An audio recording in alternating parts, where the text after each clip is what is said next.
আজকে আমরা দেখব রিপোর্ট মডিউল। রিপোর্ট মডিউলে আসার পরে আমরা এরকম একটা ইন্টারফেস দেখতে পারবো। এই ক্রয় মডিউলের মধ্যে যাওয়ার পরে আমরা দেখতে পারবো এখানে লেখা আছে মোট ক্রয়, এখানে নগদ ক্রয়, এখানে বাকি ক্রয়, এখানে ক্রয় ভাউচার। মোট ক্রয় এখানে হচ্ছে আমরা আজকে কত টাকা ক্রয় করেছি আমরা এখান থেকে মোট ক্রয় দেখতে পারবো, আর এখান থেকে নগদ কত টাকা ক্রয় করেছি সেটাও দেখতে পারবো এবং বাকি কত টাকা ক্রয় করেছি সেটাও দেখতে পারবো। এবং আমার খুঁজে পাওয়ার সুবিধার্থে এখানে যদি আমি ভাউচার দিয়ে করতে চাই সেখানে আমি ভাউচারও দেখতে পারবো। বিক্রয় মডিউলে আসার পরে আমি দেখতে পারবো যে এখানে আমি কত টাকা মোট বিক্রয় করেছি আজকে, এবং নগদ কত টাকা বিক্রয় করেছি এবং বাকি কত টাকা বিক্রয় করেছি, এবং এখানে ভাউচারও আমি দেখতে পারবো। তারপরে হচ্ছে লাভ, এটা হচ্ছে মোট লাভ, আমি কত টাকা লাভ করেছি মোট সেটা এখানে দেখতে পারবো। আমি যদি তারিখ নির্বাচন করে দেখতে চাই যে আমি 17 তারিখে কত টাকা লাভ করলাম কিংবা এক মাসে কত টাকা লাভ করলাম সেটাও দেখতে পারবো। এখানে যদি আমি দৈনিক সিলেক্ট করি তাহলে একদিনের দেখতে পারবো, এখানে যদি আমি বার্ষিক সিলেক্ট করি তাহলে বছরের দেখতে পারবো, যদি মাসিক সিলেক্ট করি তাহলে মাসের দেখতে পারবো। আমি যদি চাই যে এখানে কোনো একটা নির্দিষ্ট কোম্পানি থেকে কত টাকা লাভ করেছি সেটা দেখতে চাই সেটাও এখান থেকে দেখতে পারবো।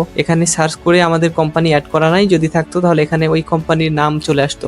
ওই কোম্পানিকে ক্লিক করার পর অনুসন্ধানে দিলে আমরা দেখতে পারতাম যে ওই কোম্পানিতে আমরা কত টাকা লাভ করেছি। এখানে আমরা দেখতে পারবো মোট পাওনা, অর্থাৎ আমরা যদি কাউকে বাকি দিয়ে থাকি, বাকি দিয়েছি এবং কার থেকে আমরা টাকা পাবো সেটা এখান থেকে দেখতে পারবো। এখানে আমরা মোট কত টাকা পাবো সেটা দেখতে পারবো। এরপরে কাস্টমার থেকে কত টাকা পাই সেটা আমরা এখানে দেখতে পারবো। এসআর থেকে কত টাকা পাই সেটা দেখতে পারবো। ম্যানেজার থেকে কত টাকা পাই সেটা দেখতে পারবো। কোম্পানি থেকে কত টাকা পাই সেটা দেখতে পারবো এবং সেলসম্যান থেকে কত টাকা পাই সেটা আমরা এখান থেকে দেখতে পারবো। এর পরের অপশনে হচ্ছে ঋণ। এখান থেকে আমরা এইটা দেখতে পারবো যে আমাদের থেকে কে পাবে। এখানে মোট ঋণ মানে আমাদের থেকে মোট কত টাকা মানুষ পাবে সেটা আমরা এখান থেকে দেখতে পারবো, এবং এখান থেকে কে কে আমাদের থেকে পাবে সেই অপশনটাও রয়েছে।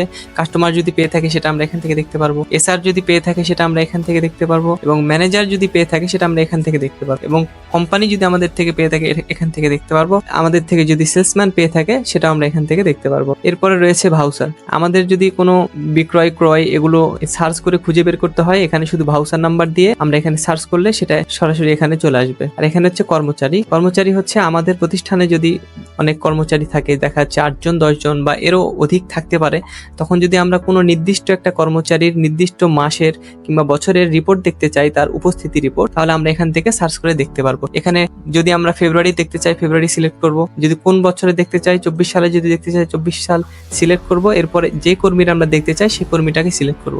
তারপরে এখানে অনুসন্ধানে ক্লিক করার পরে আমরা এখানে দেখতে পারবো তারপরে সম্পূর্ণ রিপোর্টটা। এই হচ্ছে আমাদের রিপোর্ট মডিউলের কাজ।